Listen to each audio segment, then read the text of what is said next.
गुरुकुल में अपनी शिक्षा पूरी करके एक शिष्य अपने गुरु से विदा लेने आया। गुरु ने कहा, वत्स, यहाँ रहकर तुमने शास्त्रों का समुचित ज्ञान प्राप्त किया, किंतु कुछ उपयोगी शिक्षा शेष रह गई है। इसके लिए तुम मेरे साथ चलो। शिष्य गुरु के साथ चल पड़ा। गुरु उसे गुरुकुल से दूर तक खेत के पास ले गए। वहां एक किसान खेतों को पानी दे रहा था।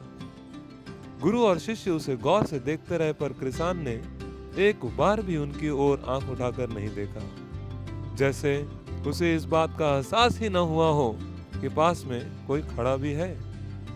वहां से आगे बढ़ते हुए उन्होंने देखा कि एक लुहार भट्टी में कोयला डाले उसमें लोहे को गर्म कर रहा था। लोहा लाल होता जा रहा था।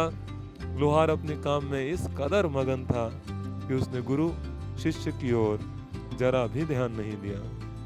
गुरु ने शिष्य को चलने का इशारा किया। फिर दोनों आगे बढ़े।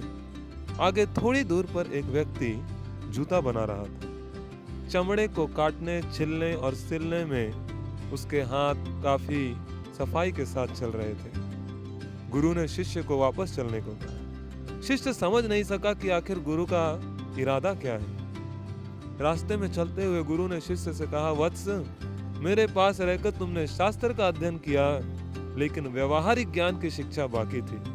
तुमने इन तीनों को देखा, ये अपने काम में संलग्न थे।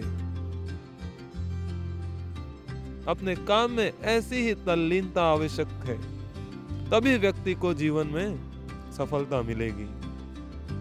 शास्त्रों में बताया गया है, उत्साहो बलवानार्य नास्ति उत्साहात् परम बलम सोत्साहस्य च लोकेषु न किंचिदपि दुर्लभम।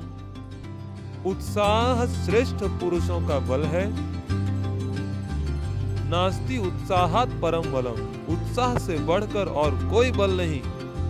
सोत्साहस्य च लोकेषु, उत्साहित व्यक्ति के लिए इस लोक में कुछ भी दुर्लभ नहीं है, न किंचिदपि दुर्लभम। इसीलिए अपने जीवन के हर छोटे बड़े कार्यों में उत्साह का प्रदर्शन करें, क्योंकि सफलता के लिए ऐसी प्रवृत्ति का होना हमारे जीवन में बहुत ही जरूरी है।